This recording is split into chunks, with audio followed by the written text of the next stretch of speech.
క్రీస్తునందు ప్రియమైన పరిశుద్ధాత్మని ప్రసన్నతను మా టీవీ కార్యక్రమాన్ని వీక్షిస్తున్న ప్రేక్షకులారా, ప్రియ రక్షకుడైన యేసుక్రీస్తు నామములో శుభంలో వందనాలు మీకు తెలియజేస్తున్నాం. బాగున్నారా? దేవుని యొక్క బాహుళ్యత కింద భద్రపరచబడి దేవుని ఆశీర్వాదాలు పొందుతూ దేవుని మహిమపరిచే సాధనాలుగా జీవిస్తున్నారా? మీ జీవితంలో ఎదురవుతున్న సమస్యలకు, శోధనలకు పరిష్కారం ఒక జీవగ్రంథమే అని గుర్తించగలిగారా? గుర్తించగలిగితే ప్రభు పేరిట నేను మీకు రుణస్థుడను. అందుకు సహకరిస్తున్న జీవగ్రంథాన్ని బట్టి స్తుతిస్తున్నాను, మహిమపరుస్తున్నాను. ఈరోజు దేవుని సందేశాన్ని మనం వినబోతున్నాం. ప్రార్థనాపూర్వకంగా సిద్ధపడి వచ్చారా? ప్రభు నీతో మాట్లాడాలని విశ్వసిస్తూ టీవీ ముందు కూర్చున్నావా? దేవుని వాక్యానికి టీవీలో ప్రాధాన్యత ఇస్తున్నావా? లోక సంబంధమైన వాటికి ప్రాధాన్యత ఇస్తున్నావా? ఒకవేళ నువ్వు దేవుని వాక్యానికే ప్రాధాన్యత ఇస్తుంటే ప్రభువు నిన్ను తప్పకుండా దీవిస్తాడు. నీవు దేవుని సాధనంగా వాడుతున్న నీ టీవీని బట్టి నీ ఆధ్యాత్మిక జీవితంలో వృద్ధి నిక్షేమాన్ని కలిగిస్తాడు. అట్టి కృప మీకు తోడుగా ఉండాలని నా దేవుని పక్షంగా మిమ్మలను దీవిస్తున్నాను. ఆ మనవులను దేవుడు ఆలకిస్తాడని నమ్ముతూ మీ కొరకు తప్పక విజ్ఞాపన చేస్తాను. ఈరోజు మనందరి కొరకు ప్రభు ఏర్పాటు చేసిన వాక్య భాగం కీర్తన గ్రంథం 106వ అధ్యాయం 29-30 వచనాలు మేము ముందుంచుతున్నాను. వారు తమ క్రియల చేత ఆయనకు కోపం పుట్టించగా వారిలో తెగులు రేగెను. ఫినెహాసు లేచి పరిహారము చేయగా ఆ తెగులు ఆగిపోయెను. తెగులు రేగింది, తెగులు ఆగిపోయింది. తెగులు రేవటానికి గల కారణం ఏంటి? వారు తమ క్రియల వలన దేవునికి కోపం పుట్టించారు. ఎవరు వాళ్ళు? దేవుని ప్రజలు అని పిలువబడిన ఇశ్రాయేలీలు, దేవుని సొత్తైన ప్రజలు అని నామకరణం చేయబడినవారు, దేవుని ప్రజలుగా దేవునిని మహిమపరచవలసిన వారు, దేవుని వాగ్దానాలని అనుభవిస్తూ ఆయన ఇస్తున్న పరలోక మన్నాను భుజిస్తూ దేవునిని కీర్తించవలసిన ఇశ్రాయేలు ప్రజలు, దేవుని ప్రజలుగా దేవుని మహిమకు కారకులుగా నిలవలసిన వారు తమ క్రియల వలన దేవునికి కోపం పుట్టించారట. వారి క్రియలు దేవునికి కోపం పుట్టించాయి. ఏమిటా క్రియలు? ఒకానొకసారి ఇశ్రాయేలు ప్రజలు అరణ్య యాత్ర చేస్తున్న రోజుల్లో వారు ఐగుప్తును విడిచిపెట్టిన తర్వాత వారు ప్రయాణమై షిత్తీము అనే ఒక ప్రాంతానికి వచ్చారు. ఈ షిత్తీము అనే ప్రాంతంలో వారు గుడారాలు వేసుకుని ఉన్నారు. నిజంగా చెప్పాలంటే ఐగుప్తు నుండి షిత్తీముకి 11 దినాల ప్రయాణం. కానీ 11 దినాల ప్రయాణం వారికి ఎంత టైం పట్టిందంటే 40 సంవత్సరాల ప్రయాణం అయింది. 11 దినాల్లో ప్రయాణించవలసిన షిత్తీముకి 40 దినాలు ప్రయాణం చేశారు. కారణం ఏంటంటే వారు తిరిగిన మన్యం చుట్టే, అరణ్యం చుట్టే తిరుగుతూ దారి తప్పిపోయారు. దారి తప్పిన వాడు ఎవడైనా అంతేలేండి, సరైన సమయానికి పోడు, సరైన దీవెనను పొందుకోలేడు. ఇశ్రాయేలు ప్రజలు 11 దినాల్లో చేరవలసిన దాన్ని 40 సంవత్సరాలు పట్టడానికి గల కారణం వారు దారి తప్పిపోయారు. దారి తప్పి ఎత్తకేలకు షిత్తీము అనే ప్రాంతానికి వచ్చారు. ఈ షిత్తీము అనే మాటకు అర్థం ఏంటంటే దారి తప్పిన స్థలం. సరే, ఇప్పటికే దారి తప్పి 40 సంవత్సరాలు కాలం వృధా అయిపోయింది అనుకుంటే మరలా వీళ్ళు దిగిన స్థలం కూడా ఎక్కడంటే దారి తప్పించే స్థలంలోనే దిగారు. ఈ షిత్తీములో దిగారు. షిత్తీములో దిగిన తర్వాత దేవుని ప్రజలైన వీళ్ళు, దేవునిని మహిమపరచవలసిన వీరు షిత్తీములో దారి తప్పిపోయారు.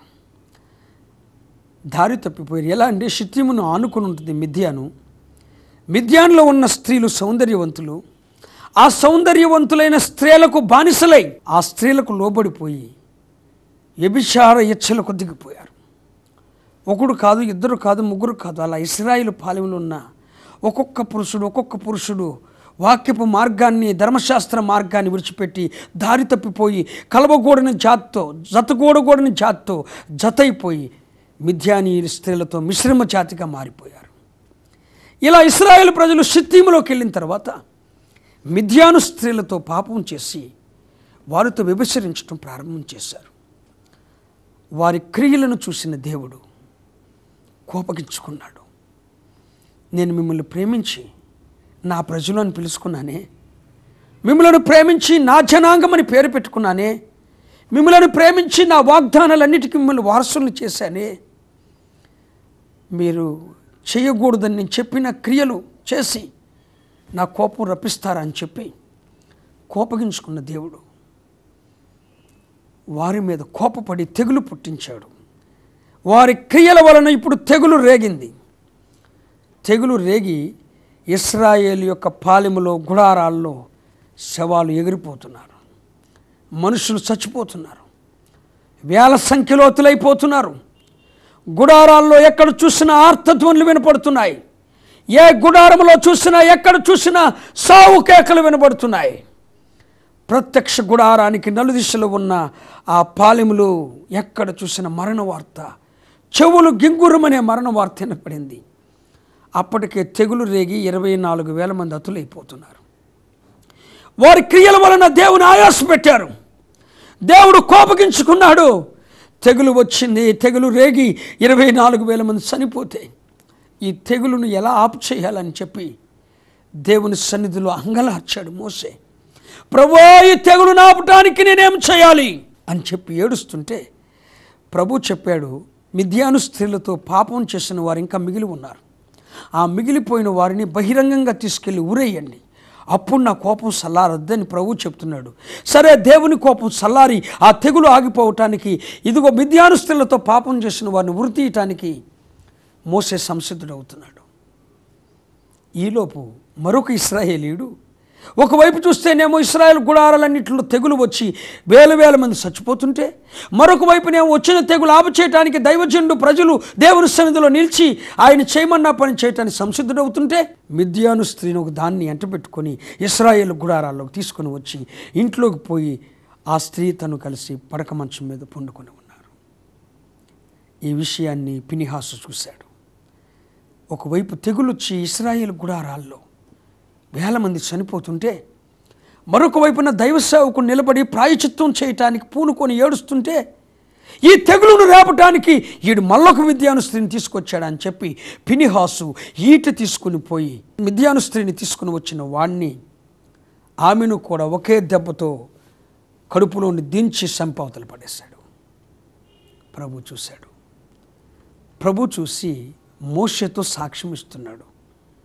ఏమను తెలుసా? మోషే, ఫినెహాసు పాపము చేసిన వానికి పరిహారము చేశాడు, అంటే శిక్ష వేశాడు. అందుకని ఆ తెగులును నేను ఆపు చేస్తున్నాను. దేవుని నామానికి స్తోత్రం కలుగును గాక. ఫినెహాసు చేసిన పని వలన ఫినెహాసు పరిహారము చేశాడు అని చెప్పి మోషేతో దేవుడు చెప్తున్నాడు. అంటే పరిహారము చేశాడు. ఫినెహాసు చేసిన ఆ పరిహారం దేవుని యొద్ద వచ్చిన కోపాన్ని చల్లార్చింది, ఆ తెగులును ఆపు చేసింది. ఎవరబ్బా ఈ ఫినెహాసు? ఈ ఫినెహాసు గురించి దేవుడిచ్చిన సాక్ష్యం ఏంటో తెలుసా? పరిశుద్ధ లేఖన భాగంలో ఉండి సంఖ్యాకాండం 25వ అధ్యాయం 11వ వచనంలో ఫినెహాసు గూర్చి ప్రభు చెప్తున్న మాట ఏంటో తెలుసా? నేను వారవలేని దాన్ని ఫినెహాసు వారవలేకపోయాడు అని చెప్పాడు మోషేతో. అంటే దేవుడు ఇశ్రాయేలు పాలెములో ఏ పాపము జరుగుతుండటం చూసి వారవలేకపోయి తెగులు రేపాడు. ఇశ్రాయేలు ప్రజల్లో ఏ అపవిత్రత, ఏ పాపమైతే ఉంటే దేవుడు వారవలేకపోయాడు, అదే పాపాన్ని చూసిన ఫినెహాసు వారవలేకపోయాడు. అంటే ఫినెహాసును గూర్చి దేవుడిచ్చిన సాక్ష్యం పాపమును చూసి వారవలేనివాడు అని. ఈ రోజున పిల్లలారా, ఫినెహాసు లక్షణాలు దేవుని పిల్లలమైన మనకు ఉంటేనే మన కుటుంబాల్లో, మన జీవితాల్లో వచ్చిన తెగులును, శోధనను మనం జయించగలుగుతాం. ఫినెహాసు పాపమును చూసి వారవలేకపోయాడు.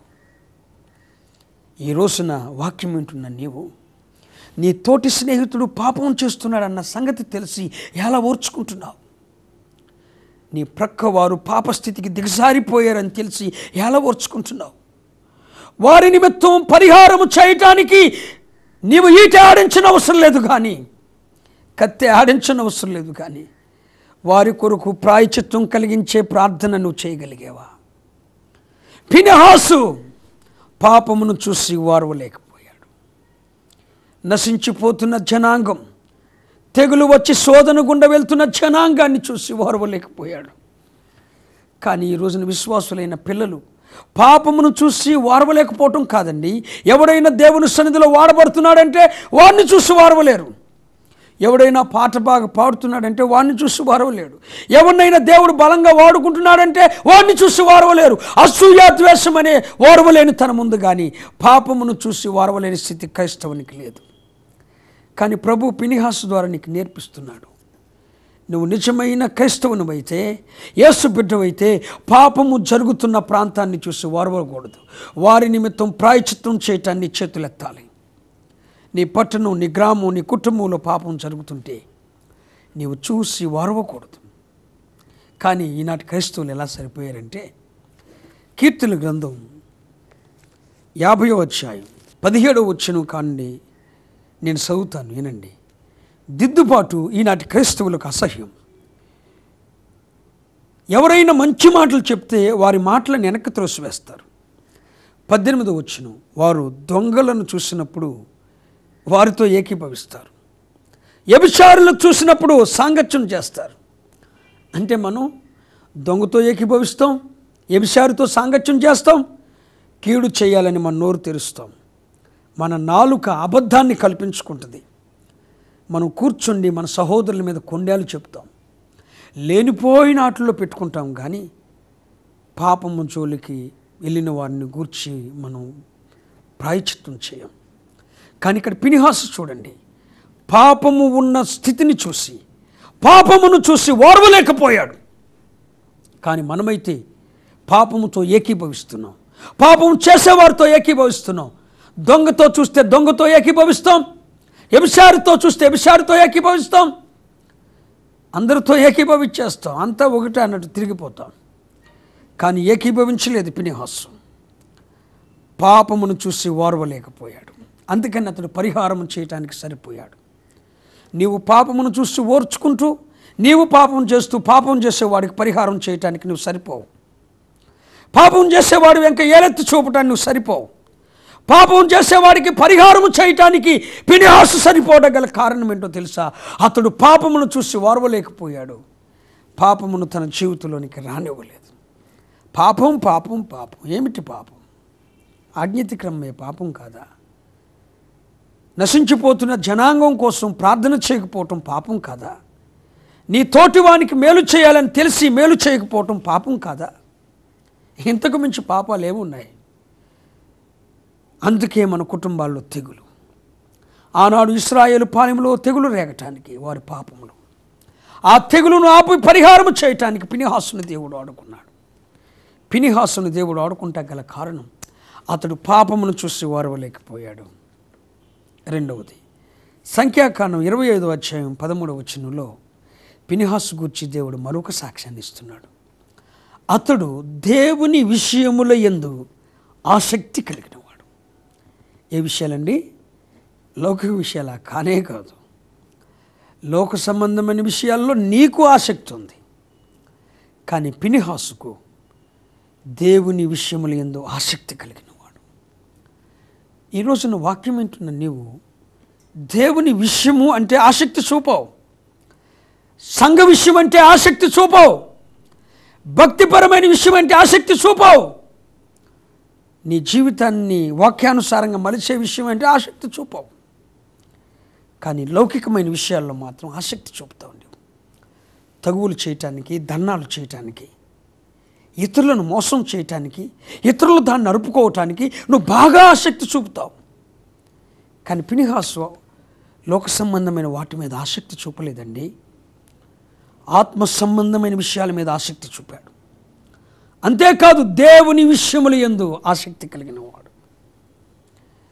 ఈ రోజున క్రైస్తవ ప్రజానికం యేసు ప్రభువుని నమ్ముకున్న మొదటి రోజుల్లో భక్తి అన్నా, విశ్వాసం అన్నా, పరిశుద్ధత అన్నా, మందిరానికి రావాలన్నా చాలా ఆసక్తి చూపుతారు, దేవునికి ఇవ్వాలన్న ఆసక్తి చూపుతారు.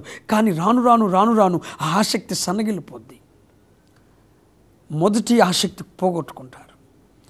కానీ హెబ్రీయులకు రాసిన పత్రిక 6వ అధ్యాయం 12వ వచనంలో ఏమనుందో తెలుసా?